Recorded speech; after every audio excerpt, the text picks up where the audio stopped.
الحمد لله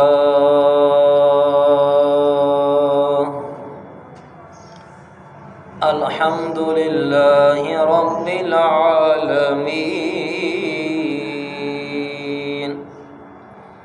والعاقبة للمتقين والصلاة والسلام على أشرف الأنبياء والمرسلين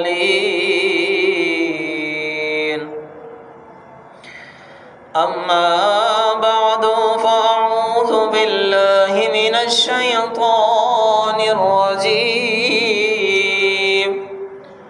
بسم الله الرحمن الرحيم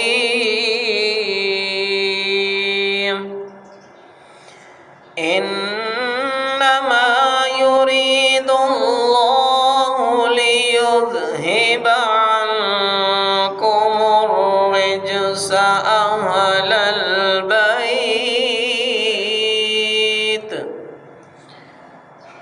أهل البيت ويطهركم تطهيرا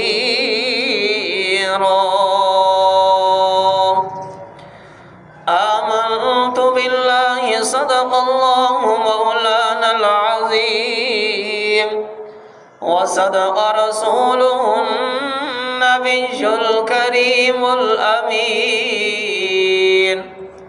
ونحن على ذلك لمن الشاهدين والشاكرين والحمد لله رب العالمين.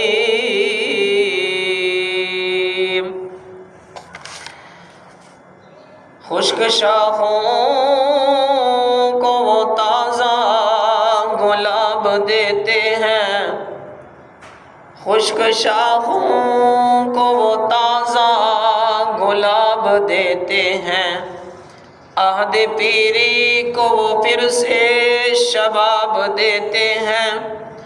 پڑھ لے درود غفلت نہ کر خدا کی قسم، پڑھ لے درود غفلت نہ کر خدا کی قسم، تیرے سلام کا وہ اب بھی جواب دیتے ہیں. تمام احباب محبت کے ساتھ آقا علیہ السلام کی بارگاہ اقدس کے اندر درود شریف کا نذرانہ پیش کیجیے. الصلاۃ والسلام علیک یا سیدی یا رسول اللہ وعلی آلک وأصحابك يا سيدي يا حبيب الله. الصلاة والسلام عليك يا سيدي يا رحمة للعالمين وعلى آلك وأصحابك يا سيدي يا نور الله. مریم از یک نسبت عیسیٰ عزیز، مریم از یک نسبت عیسیٰ عزیز، از سہ نسبت حضرت زہرا عزیز. اللہ رب العالمین کی حمد و ثنا کے بعد آقا علیہ السلام کی بارگاہ اقدس میں درود شریف کا نذرانہ پیش کرنے کے بعد آج 4 رمضان المبارک ہے.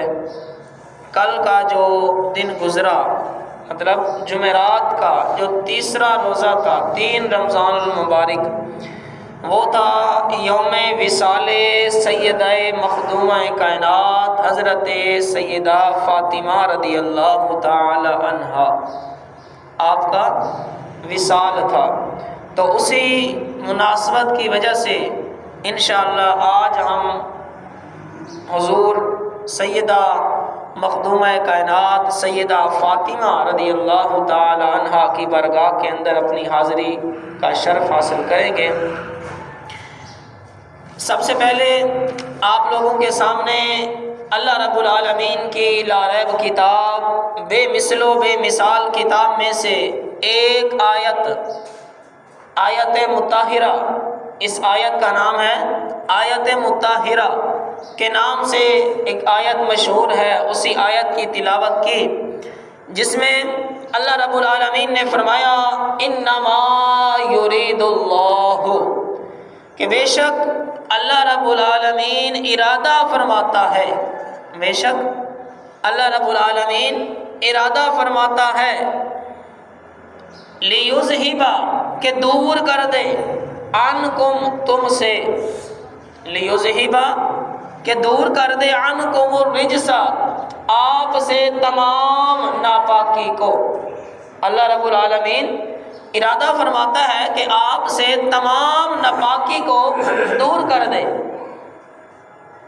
رجس اہل البیت، اے اہل بیت، وَيُطَهِّرَكُمْ تَطْهِيرًا، اور بے شک اللہ رب العالمین آپ کو پاکیزہ فرماتا ہے، آپ کو پاکیزہ مطلب پاک صاف، یطہرکم کا مطلب بھی پاک صاف ہے، تطہیرہ آگے آیا ہے اس کا مطلب بھی پاک صاف ہے، ان دونوں کا مادہ ایک ہی ہے، یہ دونوں ایک ہی لفظ سے نکلے ہیں۔ یطہرکم کہ وہ ارادہ فرماتا ہے کہ وہ تمہیں پاک صاف کر دے، تطہیرا اچھی طرح سے پاک صاف، تطہیرا اچھی طرح سے پاک صاف۔ حضرت سیدتنا مخدومہ کائنات حضرت سیدہ فاطمہ رضی اللہ تعالی عنہ، آپ کا نام فاطمہ ہے، کیا نام ہے آپ کا؟ فاطمہ، اور آگے آپ کے لقب ہیں زہرا اور بطول، زہرا اور بطول ہی آپ کے لقب ہیں۔ آپ اپنے جمال، حسن و جمال کی وجہ سے آپ زہرا کہلاتی تھی۔ زہرا کا مطلب ہوتا ہے سب سے زیادہ کائنات کے اندر خوبصورت ترین چیز کو، انبیاء کے علاوہ، انبیاء کے بعد سب سے زیادہ خوبصورت ترین چیز کو زہرا کہا جاتا ہے، اور وہ حضرت سیدتنا سیدہ مخدومہ کائنات آپ کا لقب ہے۔ اور آپ بعثت سے پہلے 20 جمادی الثانی 615 عیسوی کو آپ پیدا ہوئے، 20 جمادی الثانی کو آپ کی ولادت ہوئی۔ آپ کا نکاح حضرت مولا علی مشکل کشا رضی اللہ تعالیٰ عنہ آپ سے ہوا۔ حضرت سیدنا مخدومہ کائنات حضرت سیدہ فاطمہ رضی اللہ تعالی عنہا، آپ کے بارے میں آقا علیہ الصلوۃ والسلام نے بڑی جگہوں پر فرمایا، مطلب کثیر احادیث سے یہ باتیں ثابت ہیں، بہت زیادہ احادیثیں ہیں سیدہ مخدومہ کائنات کے حوالے سے۔ ایک جگہ آقا علیہ الصلوۃ والسلام نے فرمایا فاطمہ تو سیدہ نساء اہل الجنہ، یہ جو میری بیٹی فاطمہ ہے یہ سیدہ، سید کہتے ہیں سردار کو، سید کیسے کہتے ہیں؟ سردار کو، میری بیٹی فاطمہ سردار ہے، نساء کہتے ہیں عورت کو، نساء اہل الجنہ، اہل جنت کی عورتوں کی سردار ہیں، میری بیٹی فاطمہ اہل جنت کی عورتوں کی سردار ہیں۔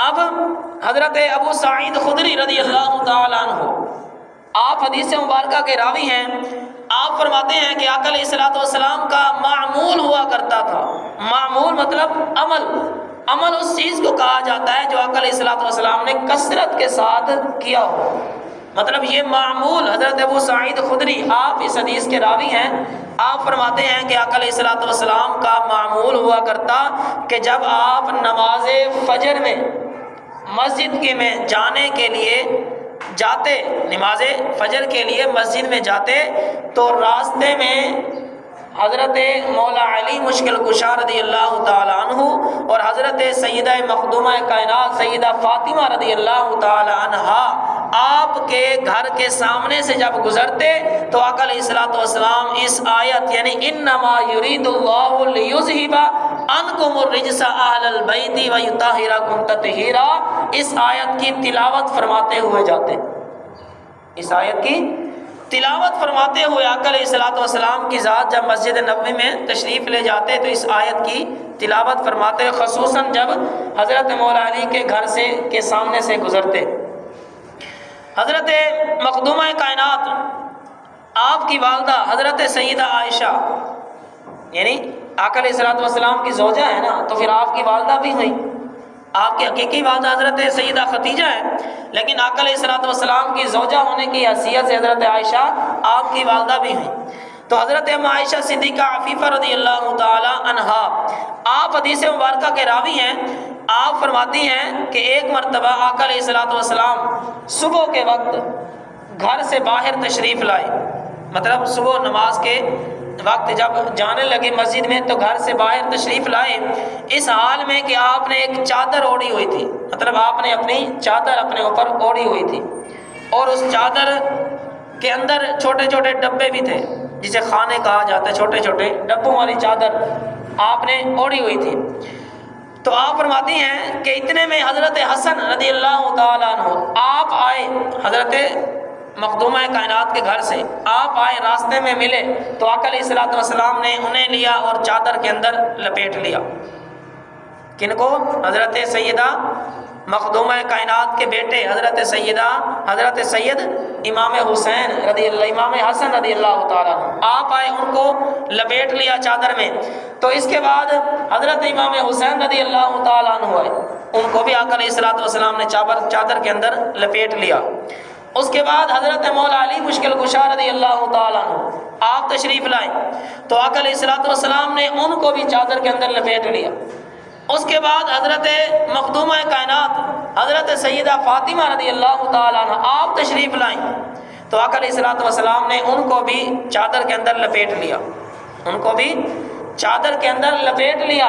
تو اس لپیٹنے کے بعد آقا علیہ الصلوۃ والسلام نے اسی آیہ مبارکہ کی تلاوت کی، انما یرید اللہ، کہ بے شک اللہ رب العالمین ارادہ فرماتا ہے، لیذہبا، کہ تم سے دور کر دے، عنکم الرجس، تمام قسم کی ناپاکی کو، لغزشیں کو، تمام قسم کی ناپاکیوں کو آپ سے دور کر دے، وَأَهْلَ الْبَيْتِ، اے اہل بیت۔ مطلب اس آیت میں جو اہل بیت کا لفظ استعمال ہوا، اس اہل بیت کے لفظ سے مراد یہ ہستیاں ہیں، اس اہل بیت کے لفظ سے مراد یہ ہستیاں ہیں۔ اب اکثر حدیثوں میں ملتا ہے کہ اہل بیت سے مراد آقا علیہ الصلوۃ والسلام کی ازواج مطہرات بھی ہیں۔ اب وہ بھی ظاہری بات ہے، گھر والی ہیں نا، تو وہ بھی ہو سکتی ہیں، وہ بھی ہیں، ہو سکتی نہیں بلکہ وہ بھی ہیں، اور یہ بھی ہیں۔ ان کے بارے میں تاکیداً آقا علیہ الصلوۃ والسلام نے اس آیہ مبارکہ کو تلاوت کر کے فرمایا، اہل البیت، اے اہل بیت، وَيُطَهِّرَكُمْ تَطْهِيرًا، کہ اللہ رب العالمین تم سے ناپاکی کو دور کر کے تمہیں ہر قسم کی لغزش سے پاک کرنا چاہتا ہے۔ اب جسے پاک خدا کرے، جسے پاک خدا کرے، اسے کوئی توبہ نعوذ باللہ ناپاک کر سکتا ہے؟ اسے کوئی ناپاک کر سکتا ہے؟ نہیں۔ تو حضرت سیدہ مخدومہ کائنات آپ ایک دن تشریف فرما دیں تو اس وقت آقا علیہ الصلوۃ والسلام نے فرمایا، 4 عورتوں کا تذکرہ کر کے فرمایا۔ آقا علیہ الصلوۃ والسلام نے فرمایا، کائنات میں سب سے افضل وہ ہیں کہ جو جنتی ہیں۔ کائنات میں سب سے افضل کون ہیں؟ جو جنتی ہیں۔ اب جنتیوں میں 4 عورتیں وہ ہیں کہ جو سب سے زیادہ افضل ہیں۔ سب سے پہلے وہ ہیں کہ جو جنتی ہیں۔ اب جنتیوں میں سب سے پہلے سب سے افضل ترین وہ عورتیں ہیں کہ جو 4 ہیں۔ تو آقا علیہ الصلوۃ والسلام سے پوچھا کہ یا رسول اللہ وہ کون سی عورتیں ہیں؟ تو آقا علیہ الصلوۃ والسلام نے فرمایا، سب سے پہلے جو ہیں وہ حضرت عیسیٰ ابن مریم، حضرت عیسیٰ علیہ السلام کی والدہ حضرت مریم، حضرت عیسیٰ علیہ السلام کی والدہ حضرت مریم۔ دوسرے نمبر پر حضرت سیدہ مخدومہ کائنات حضرت سیدہ فاطمہ رضی اللہ تعالی عنہ، آپ کی ذات، مطلب جنتی عورتوں کی سردار بھی ہیں، یہ بھی لقب ہے ان کا، سردار بھی ہیں۔ اب یہ صرف ہم نے سیدہ مخدومہ کائنات کے فضائل دیکھنے ہیں۔ اب فضائل میں ضعیف سے ضعیف حدیث بھی وہ بھی قابل قبول ہوتی ہے۔ فضائل کے اندر بہت سی کثرت سی حدیثیں مبارکہ ہیں جو فضائل میں ثابت ہوتی ہیں۔ اب تیسرے نمبر پر حضرت اماں خدیجہ الکبریٰ رضی اللہ تعالی عنہا، آپ کی ہستی وہ ہستی ہیں کہ آپ جنتی عورتوں میں جو 4 سب سے افضل ترین عورتیں ہیں ان میں سے ایک ہیں۔ تیسرے نمبر پر حضرت خدیجہ الکبریٰ، آقا علیہ الصلوۃ والسلام کی زوجہ، حضرت مخدومہ کائنات حضرت سیدہ فاطمہ کی حقیقی والدہ جو ہیں وہ۔ اس کے بعد چوتھے نمبر پر فرعون کی بیوی حضرت آسیہ رضی اللہ تعالی عنہا، آپ بھی جنتی عورتوں میں سب سے افضل ترین 4 عورتوں میں آپ کا بھی شمار ہوتا ہے۔ اب حضرت عبداللہ ابن عباس رضی اللہ تعالیٰ عنہ، آپ حدیث مبارکہ کے راوی ہیں، آپ فرماتے ہیں کہ ایک مرتبہ آقا علیہ الصلوۃ والسلام تشریف فرما تھے، تو آقا علیہ الصلوۃ والسلام نے فرمایا کہ میری بیٹی فاطمہ، اس کا نام فاطمہ اس لیے رکھا گیا۔ اب یہ بڑی سننے والی بات ہے کہ اس کا نام فاطمہ اس لیے رکھا گیا کیونکہ اللہ رب العالمین نے فاطمہ یعنی میری بیٹی اور جو بندہ ان سے محبت کرتا ہے وہ، اور خصوصاً جو ان کی آل ہے، ان تمام کو اللہ رب العالمین نے جہنم سے پاک کر دیا ہے۔ حضرت سیدہ فاطمہ اور آپ کی جو آل ہے، قیامت تک کے لیے جو آل ہے، قیامت تک کے لیے جو آل ہے، ان تمام کو اللہ رب العالمین نے جہنم سے آزاد، مطلب جہنم سے پاک کر دیا ہے۔ مطلب جتنے بھی سید ہیں، جتنے بھی سید ہیں وہ تمام کے تمام کیا ہیں؟ جہنم سے پاک ہیں، جہنم سے آزاد ہیں۔ اب سید کا لفظ آیا، اب حضرت سیدہ مخدومہ کائنات، آپ کے بیٹے حضرت سیدنا امام حسین، بیٹے حضرت سیدنا امام حسین، امام حسین کے بیٹے تھے حضرت سیدنا امام زین العابدین۔ سب سے پہلے حضرت مولا علی کے بیٹے، ادھر سے لگا لیں، مولا علی کے بیٹے حضرت امام حسین، امام حسین کے بیٹے حضرت سیدنا امام زین العابدین۔ اب امام زین العابدین کے بیٹے حضرت امام باقر، حضرت امام باقر۔ اب یہاں پر رک جائیں، اب دوسری سائڈ پہ حضرت صدیق اکبر، آپ کے بیٹے محمد، آپ کے بیٹے کون؟ محمد۔ اب ان کے آگے ایک بیٹی تھی، ان کی بیٹی، اب ان کا نام تھا ام فروا، ان کا نام کیا تھا؟ ام فروا۔ اب امام باقر، حضرت امام زین العابدین کے بیٹے امام باقر اور حضرت صدیق اکبر کی پڑپوتی حضرت ام فروا، ام فروا کا نکاح ہوا حضرت امام باقر سے۔ اب یہ جو آگے اب نسل چلی، ان سے آگے پچھلے نہیں، پچھلوں کے نانا آقا علیہ الصلوۃ والسلام کی ذات ہی ہے۔ اب اگلوں کے جو نانے ہیں، نانا ہیں، وہ کون ہے؟ حضرت سیدنا صدیق اکبر کی ذات ہے۔ وہ کون سی ذات ہے؟ صدیق اکبر۔ اب جو سید ہے نا آج کے دور میں، یا حضرت امام باقر کے آگے حضرت امام باقر کا نکاح ہوا نا، تو آگے امام زین العابدین، ان سے کیونکہ نسل چلی آقا علیہ الصلوۃ والسلام کی، ان سے آگے سیدہ مخدومہ کائنات کی نسل ان سے چلی، تو ان کے جو نانا وہ کون ہیں؟ حضرت صدیق اکبر۔ جو ماں ہوتی ہے نا اس کا نانا، اسی کا باپ جو ہوتا ہے وہ بیٹے کا نانا ہوتا ہے نا، تو پھر ماں کون ہے؟ حضرت ام فروا۔ تو باپ کون ہے؟ حضرت امام باقر۔ اب امام باقر یہ باپ ہوئے، یہ تو آگے دادا بنیں گے نا یا نانا بنیں گے؟ کیا بنیں گے آگے؟ دادا بنیں گے نا، باپ کا باپ دادا ہی ہوتا ہے، تو ماں کا جو باپ ہوتا ہے وہ نانا ہوتا ہے۔ تو آگے جو اب حقیقی طور پر جو سید ہیں ان کے نانے کون ہیں؟ حضرت صدیق اکبر۔ اب یہ بات ہم نے تو آج تک ویسے یہی سنا تھا، آپ لوگ بھی یہی سمجھیں گے، ہم نے سنا تھا کہ آقا علیہ الصلوۃ والسلام نانا ہے، آل پاک کے نانا حقیقی طور پر واقعی، لیکن آگے جو نسل ہے نا، آگے ان کی نسل بھی تو دیکھیں، نسل کہاں سے چلی، کیسے چلی۔ تو اب جو حقیقی طور پر نانا ہے وہ کون ہے؟ حضرت ابوبکر صدیق رضی اللہ تعالیٰ عنہ۔ اب جو بندہ یہ دعویٰ کرے کہ میں سیدہ مخدومہ کائنات کو تو مانتا ہوں، ان 4 خلفاء کو نہیں مانتا یا 3 خلفاء کو نہیں مانتا، وہ بندہ بھی دائرہ ایمان سے خارج ہے، وہ بندہ بھی دائرہ ایمان سے خارج ہے. کیوں؟ حضرت مولا علی رضی اللہ تعالیٰ عنہ، آپ کی ایک بیٹی حضرت مخدومہ کائنات حضرت مولا علی، ان کی ایک بیٹی، ان کے ٹوٹل 3 بیٹے اور 3 بیٹیاں تھیں. کتنے؟ 3 بیٹے اور 3 بیٹیاں. حضرت سیدہ ام کلثوم، حضرت سیدہ ام کلثوم، حضرت سیدہ فاطمہ رضی اللہ تعالی عنہا آپ کی بیٹی حضرت ام کلثوم. یہ ام کلثوم آقا علیہ الصلوۃ والسلام کی بیٹی کا نام بھی ہے، جن کا نکاح حضرت عثمان غنی سے ہوا. حضرت رقیہ اور حضرت ام کلثوم ان کا نکاح حضرت عثمان غنی سے ہوا. پر آگے آقا علیہ الصلوۃ والسلام کی نواسی یعنی بیٹی کی بیٹی حضرت ام کلثوم، یہ بیٹی ہیں حضرت کن کی؟ مولا علی کی. اور ان کا نکاح حضرت عمر فاروق سے ہوا. ان کا نکاح کن سے ہوا؟ حضرت عمر فاروق. مطلب ان کی آپس میں کلوز رشتہ داریاں ہیں، بہت ہی قریبی رشتہ دار ہیں. اور آج کے دور میں کچھ ایسے بھی ہیں کہ جو لا علمی کی وجہ سے کہہ دیتے ہیں کہ ان کی آپس میں توبہ نعوذ باللہ دشمنیاں تھیں. ایک مسئلہ ہے باغ فتح کا، وہ چلیں آپ لوگوں کو کچھ اس کا مختصر سا بتاتا چلوں. باغ فتح، وہ کہتے ہیں کہ یہ حق تھا سیدہ کائنات کا، سیدہ فاطمہ رضی اللہ تعالی عنہ آپ کا حق تھا. سب سے پہلے تو یہ ہے کہ آقا علیہ الصلوۃ والسلام کی حدیث ہے، آقا علیہ الصلوۃ والسلام نے فرمایا انبیاء جائیداد نہیں بناتے، اپنی وراثت میں نہیں چھوڑتے. انبیاء جائیداد اپنی وراثت میں نہیں چھوڑتے، ان کا کوئی وارث نہیں ہوتا. ان کا جو بھی مال موجود ہوتا ہے وہ سارا کا سارا امت کے لیے صدقہ ہوتا ہے. ان کا سارا مال امت کے لیے صدقہ ہوتا ہے.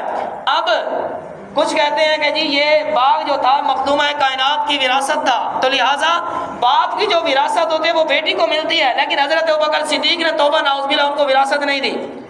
اب اگر ان کے بات مانی جائے تو حدیث کے رد ہوتا ہے. اب کوئی بندہ حدیث کا انکاری اور اپنے آپ کو مسلمان کہے تو مسلمان نہیں ہے. کوئی بندہ حدیث کا انکاری ہو اور اپنے آپ کو مسلمان کہے تو وہ مسلمان نہیں ہے. چلو اگر ان کی بات ٹھیک ہے، کچھ لمحوں کے لیے کہہ دیتے ہیں جی آپ سچ کہہ رہے ہو. تو اس کے بعد جب دور حضرت عمر فاروق آیا، اب عمر فاروق کون ہے؟ حضرت سیدہ مخدومہ کائنات کے داماد ہیں. اب کیا کوئی داماد ایسا سوچ سکتا ہے کہ وہ اپنی ساس کا حق کھا جائے، حق ہڑپ کر جائے، اور وہ داماد بھی امیر المؤمنین ہو، اور وہ داماد ہو جن کے بارے میں آقا علیہ الصلوۃ والسلام نے فرمایا کہ شیطان جو ہے وہ حضرت عمر کو دیکھ کر اپنا رستہ تبدیل کر لیتا ہے. کیا کوئی ان کے بارے میں سوچ سکتا ہے کہ توبہ نعوذ باللہ انہوں نے کسی کا حق کھایا ہوگا؟ یہاں تک ختم، یہ رد ہو گیا. تیسرے نمبر پر آقا علیہ الصلوۃ والسلام کے داماد حضرت سیدنا عثمان غنی، یعنی جو حضرت سیدہ ام کلثوم، حضرت سیدہ رقیہ، ان کے جو شوہر تھے، تو پہلی جو شادی حضرت رقیہ سے ہوئی، پھر ان کا انتقال ہو گیا. پھر اس کے بعد آقا علیہ الصلوۃ والسلام نے دیکھا اور حضرت عثمان غنی نے دل میں سوچا کہ آقا علیہ الصلوۃ والسلام سے میرا رشتہ جو قریبی رشتہ تھا وہ تو اب ٹوٹ چکا ہے، کہ میری بیوی یعنی آقا علیہ الصلوۃ والسلام کی صاحبزادی کا انتقال ہو گیا، تو لہٰذا اب میرا وہاں پہ آنا جانا بھی کم ہو جائے گا، یعنی حضور کی رشتہ داری کم ہو جائے گی. تو آقا علیہ الصلوۃ والسلام نے حضرت عثمان غنی کو بلایا اور آقا علیہ الصلوۃ والسلام نے اپنی دوسری بیٹی حضرت ام کلثوم کا نکاح حضرت عثمان غنی سے کر دیا. اب حضرت عثمان غنی جب خلیفہ بنے، انہوں نے بھی یہ حق نہیں لیا، انہوں نے بھی حدیث کے اوپر عمل کیا کہ یہ امت کے لیے صدقہ ہے. چلو اگر فرض کیا توبہ نعوذ باللہ اس طرح ہم اگر مان لیں، پہلے تو یہ بات ماننے والے نہیں ہے، جو بندہ مانے وہ دائرہ ایمان سے خارج ہے. توبہ نعوذ باللہ اگر ہم مان بھی لیں کہ حضرت عثمان غنی نے بھی ایسا کیا، تو جب حضرت مولا علی خود آئے دورہ خلافت میں، تو اس وقت کیوں نہیں حضرت مولا علی نے اس باغ کو سیدہ مخدومہ کائنات کے بیٹوں کے حوالے کیا؟ نہیں کیا. اور آج بھی جو باغ ہے وہ حکومت کے زیر اثر ہے، زیر سایہ ہے. آج بھی اگر آج آپ چاہیں سعودی عرب جائیں تو وہاں پہ آپ کو یہ باغ فتح ملے گا، ہے آج بھی موجود ہے، لیکن اس کی آمدنی کہاں پہ جاتی ہے؟ حکومت میں. آمدنی کہاں پہ جاتی ہے؟ حکومت کے اندر جاتی ہے. تو اب اسی وجہ سے کہ جو انبیاء ہوتے ہیں، جو بھی وترکنا صدقہ، کہ نورث وترکنا صدقہ، کہ جو انبیاء کی جو وراثت ہوتی ہے وہ ساری کی ساری کیا ہوتی ہے؟ امت کے لیے صدقہ ہوتی ہے. اب یہ ایک علیحدہ ٹاپک تھا تو ہمارا جو موضوع تھا وہ ہے حضرت سیدہ مخدومہ کائنات حضرت سیدہ فاطمہ رضی اللہ تعالی عنہ. جب آقا علیہ الصلوۃ والسلام کی صاحبزادی، جب آپ کا نکاح حضرت سیدنا سید مولا علی مشکل کشا رضی اللہ تعالی عنہ آپ سے ہوا، تو آقا علیہ الصلوۃ والسلام کو جب یہ رشتے کی بات ہو رہی تھی، سب سے پہلے حضرت ابوبکر صدیق گئے، سب سے پہلے حضرت ابوبکر صدیق گئے رشتے کے لیے. تو آقا علیہ الصلوۃ والسلام خاموش رہے، جواب نہ دیا. اس کے بعد حضرت عمر فاروق گئے، آقا علیہ الصلوۃ والسلام خاموش رہے، جواب نہ دیا. اس کے بعد حضرت مولا علی کو حضرت ابوبکر صدیق نے بھیجا کہ آپ جائیں، جا کے آقا علیہ الصلوۃ والسلام سے ان کی بیٹی کا اپنے لیے رشتہ مانگے. تو پھر حضرت مولا علی مشکل کشا رضی اللہ تعالیٰ عنہ آپ گئے آقا علیہ الصلوۃ والسلام کے گھر. آپ کیونکہ آقا علیہ الصلوۃ والسلام کے چچا زاد بھائی بھی تھے، حضرت فاطمہ بنت اسد کے بیٹے تھے جو آقا علیہ الصلوۃ والسلام کی چچی ہیں، آپ چچا زاد بھائی بھی تھے. آپ گئے رشتے کے لیے تو رشتے کی اجازت ہو گئی اور ان کا نکاح. اب یہ بات جو سننے والی ہے، یہ ان کا نکاح آقا علیہ الصلوۃ والسلام نے خود نہیں فرمایا. پہلے اگر پہلے آقا علیہ الصلوۃ والسلام نے نکاح فرمانا ہوتا تو حضرت ابوبکر صدیق بھی گئے تھے، ان سے نکاح فرما دیتے، نہیں. حضرت عمر فاروق بھی گئے، ان سے نکاح فرما دیتے، نہیں فرمایا. اب ان کے نکاح جب حضرت مولا علی گئے تو حضرت جبریل امین حاضر ہوئے، حضرت جبریل امین حاضر ہوئے، آ کے عرض کی یا رسول اللہ، اللہ رب العالمین سلام کہہ رہا ہے، اللہ رب العالمین آپ کو سلام فرما رہا ہے، اور ساتھ یہ بھی فرما رہا ہے کہ فاطمہ اور علی کا ہم نے عرش کے اوپر نکاح کر دیا، تو آپ فرش کے اوپر بھی ان کا نکاح کر دیں. ہم نے ان کا نکاح عرش پہ کر دیا، نکاح میاں بیوی بن گئے عرش کے اوپر. اسی لیے کہتے ہیں نا کہ جو جوڑے ہوتے ہیں وہ عرشوں پہ بنتے ہیں پہلے، اس کے بعد دنیا میں بنتے ہیں. اس کی زندہ مثال حضرت سیدہ مخدومہ کائنات آپ کا نکاح ہے کہ ہم نے فرش کے اوپر عرش کے اوپر ان کا نکاح کر دیا، تو آپ فرش کے اوپر ان کا نکاح کر دیں.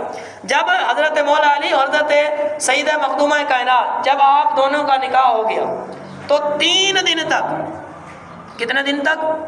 3 دن تک آپ دونوں نے بستر کے اوپر اپنی کمر تک سیدھی نہیں کی.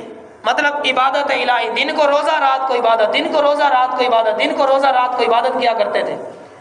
اور جب اللہ رب العالمین نے ان کی یہ ادا دیکھی، جب اللہ رب العالمین نے حضرت مولا علی حضرت سیدہ فاطمہ کے نکاح کے بعد کی بات ہے، نکاح ہو گیا اسی رات، مطلب جسے برات کی رات کہا جاتا ہے، اسی رات عبادت میں پوری رات عبادت کی، اگلے دن روزہ رکھا، اس سے اگلی رات پھر عبادت، پھر روزہ، پھر عبادت، پھر روزہ. تو اتنے میں آقا علیہ الصلوۃ والسلام کے پاس جبریل امین آ کے حاضر ہوئے، سلام عرض کی. سلام عرض کرنے کے بعد تو اللہ رب العالمین کا سلام کہا، اور ساتھ یہ کہا کہ یا رسول اللہ، اللہ رب العالمین آپ کو سلام فرما رہا ہے، اور ساتھ یہ بھی فرما رہا ہے کہ اللہ رب العالمین ان دونوں کے یعنی حضرت سیدہ کائنات حضرت مولا ان کے رشتے کی وجہ سے اور ان کی عبادت کی وجہ سے اللہ رب العالمین فرشتوں میں ان کا تذکرہ فرما رہا ہے. اللہ رب العالمین ان کا تذکرہ فرشتوں میں ان کا تذکرہ فرما رہا ہے، اور ساتھ اللہ رب العالمین نے یہ بھی فرمایا اب ان کو کہیں کہ اتنی عبادت نہ کریں. اب اتنی یہ عبادت بہت ہوگی، 3 دن جو بندہ نہ جاگے، جو بندہ سوئے نہ، رات کو بندہ سوئے نہ، دن سارا روزہ رکھے. اب انسان ہے، فرق تو پڑتا ہے. تو پھر یہ بات آقا علیہ الصلوۃ والسلام کو حضرت جبریل امین نے کہی، تو اس وقت آقا علیہ الصلوۃ والسلام تشریف لائے. تو آپ نے آقا علیہ الصلوۃ والسلام نے آ کر فرمایا کہ اللہ رب العالمین تمہاری وجہ سے فرشتوں کے اوپر فخر کر رہا ہے کہ دیکھیں میرے برگزیدہ بندوں کے حالات، دیکھیں کیسے میرے برگزیدہ بندے جو ہیں وہ میری محبت کی خاطر، میری چاہت کی خاطر، میری رضاعت کی خاطر کہ اللہ رب العالمین ہم سے راضی ہو جائے، وہ کس طرح میری عبادت کرتے ہیں، کس طرح میری عبادت کرتے ہیں. ایک مرتبہ حضرت سیدہ مخدومہ کائنات آپ اور حضرت مولا علی مشکل کشا رضی اللہ تعالیٰ عنہ، ان دونوں کی آپس میں، ان دونوں ہستیوں کی آپس میں میاں بیوی کا رشتہ ایسا ہوتا ہے، کبھی اس طرح کی انبن ہو جاتی ہے، کبھی کوئی بات کے اوپر اختلاف جسے کہتے ہیں اختلاف ہو جاتا ہے. تو ان دونوں ہستیوں کے درمیان اختلاف ہو گیا، یہ حدیث مبارکہ ہے. تو جب اختلاف ہوا آقا علیہ الصلوۃ والسلام حضرت سیدہ مخدومہ کائنات حضرت سیدہ فاطمہ رضی اللہ تعالی عنہا آپ کے گھر تشریف لائے. پوچھا حضرت سیدہ اپنی بیٹی سے کہ میرے چچا کا بیٹا کہاں ہے، میرے چچا کا بیٹا کہاں ہے؟ تو حضرت سیدہ مخدومہ کائنات آپ نے عرض کی ابا جان میری اور حضرت علی کی آپس میں کچھ اختلاف ہو گیا کسی بات کے اوپر، تو انہوں نے قیلولہ بھی نہیں کیا اور باہر چلے گئے. تو آقا علیہ الصلوۃ والسلام گھر سے باہر نکلے. تو گھر سے باہر نکلنے کے بعد آقا علیہ الصلوۃ والسلام نے صحابہ کرام کو فرمایا کہ جاؤ جا کے دیکھو کہ علی کہاں ہے، جاؤ جا کے دیکھو کہ علی کہاں ہے. تو جب صحابہ کرام نے دیکھا تو حضرت مولا علی مسجد نبوی کے اندر سوئے ہوئے ہیں. چادر تھی ان کے پاس، چادر اوپر لی اور سو گئے مسجد نبوی کے اندر، کیونکہ قیلولہ کا ٹائم تھا تو قیلولہ کرنا ویسے سنت ہوتا ہے. تو وہ سو گئے حضرت مولا علی. تو جب آقا علیہ الصلوۃ والسلام تشریف لائے ان کے جسم سے چادر نیچے گر چکی تھی. مطلب بندہ سو رہا ہو نا تو چادر بعض اوقات بندہ پاسا اگر ادھر ادھر کرے تو چادر نیچے گر جاتی ہے. چادر نیچے گری تو حضرت مولا علی کے اوپر خاک موجود تھی، کیونکہ اس وقت کچی تھی مسجد نبوی، پتھر ہوتے تھے، ریت ہوتی تھی، تو اس وقت خاک ان کے اوپر موجود تھی. تو آقا علیہ الصلوۃ والسلام نے فرمایا اے ابو تراب اٹھ، اے ابو تراب اٹھ. یہ حدیث مبارکہ صحیحین کے اندر موجود ہے، مطلب بخاری یا مسلم کے اندر حدیث مبارکہ یہ موجود ہے کہ اے ابو تراب اٹھ. اس حدیث کے راوی حضرت سہل بن سعد رضی اللہ تعالیٰ عنہ آپ ہیں. آپ فرماتے ہیں کہ حضرت مولا علی نے جب یہ سنا کہ آقا علیہ الصلوۃ والسلام آئے، ظاہری بات ہے کانوں میں آواز پڑی، حضرت مولا علی اٹھ کھڑے ہوئے. اب ایک طرف سے سسر بھی آقا علیہ الصلوۃ والسلام، دوسری طرف وہ نبیوں کے تاجدار بھی ہیں نا، دوسری طرف وہ نبیوں کے امام بھی ہیں، تو اٹھ کھڑے ہوئے حضرت مولا علی ادب کی وجہ سے. تو آقا علیہ الصلوۃ والسلام نے فرمایا اے علی کیا ہوا؟ عرض کی حضور کچھ نہیں. تو آقا علیہ الصلوۃ والسلام نے ان کو لیا اور دوبارہ ان کو گھر لے آئے، مطلب حضرت سیدہ مخدومہ کائنات کے گھر لے آئے. تو جب آپ میں سے کوئی بزرگ بھی بیٹھے ہیں، آپ لوگوں کی بیٹیاں ہوں گی، اللہ رب العالمین جو جوان ہیں تمام کو نیک اولاد عطا فرمائے، اور خصوصاً اللہ رب العالمین بیٹیاں عطا فرمائے، خصوصاً کیونکہ بیٹے جو ہوتے ہیں نا وہ نہیں اتنا غم کرتے جتنا غم بیٹیاں کرتی ہیں. تو ایک سسر کا کام کیا ہوتا ہے؟ یہ آقا علیہ الصلوۃ والسلام نے صرف اور صرف کن کے لیے فرمایا؟ امت کے لیے، کہ اگر بیٹی اور داماد میں اگر کبھی کوئی انبن ہو بھی جائے، اختلاف ہو بھی جائے، تو سسر کا کام بنتا ہے کہ دونوں کے درمیان صلح کروا دے، دونوں کے درمیان کیا کروا دے؟ صلح. یہ صلح آقا علیہ الصلوۃ والسلام نے خود اپنے عمل سے مظاہرہ کر کے فرمایا کہ صلح کروا دی جائے. ایک مرتبہ فتح مکہ کے بعد حضرت مولا علی مشکل کشا رضی اللہ تعالیٰ عنہ، آپ نے دل میں سوچا مرد کے لیے 4 نکاح جائز ہے نا، مرد کے لیے مثنا و ثلاثہ و رباع قرآن پاک کے اندر ہے، 4 شادیاں مرد کر سکتا ہے. کتنی؟ بشرط ہے کہ وہ ان کا نان و نفقہ دینے پر قادر ہو، قدرت رکھتا ہو، پیسہ بھی ہو، جسمانی طور پر بھی ٹھیک ہو، پھر 4 نکاح کر سکتا ہے، ساروں کا حق ان کا دے سکے. تو حضرت مولا علی بھی قرآن پاک کی آیت پڑھی تو آپ نے بھی دل میں سوچا، آپ نے دل میں سوچا ابو جہل کی بیٹی سے نکاح کرنے کے بارے میں. ابھی یہ دل میں سوچ رہے ہیں، زبان پہ نہیں لائے، دل میں انسان کچھ بھی سوچ سکتا ہے. اب دل کے بارے میں یہی ہے نا کہ نماز کے اندر بھی اگر دل میں خیال آ جائے تو نماز نہیں ٹوٹتی. کیوں؟ دل انسان کے اپنے کنٹرول میں یا دماغ اپنے کنٹرول میں نہیں ہوتا، خیال آ جاتے ہیں نماز کی حالت میں تو نماز نہیں ٹوٹتی. حضرت مولا علی نے دل میں سوچا، حضرت مولا علی نے دل میں سوچا ابو جہل کی بیٹی سے نکاح کرنے کے بارے میں. تو یہی بات آقا علیہ الصلوۃ والسلام نے ان کی دل کی جان لی. اب یہ بات مولا علی نے کسی کو نہیں بتائی اور نہ ہی حضور کو بتائی، حضور دل کی بات جان گئے. تو اس کا مطلب کیا ہے؟ اب جو کہتے ہیں کہ حضور غیب نہیں جانتے، حضور تو دلوں کے راز بھی جانتے ہیں، یہ اس بات کی دلیل ہے. تو آقا علیہ الصلوۃ والسلام نے حضرت مولا علی کو بلایا، حضرت مولا علی آ گئے.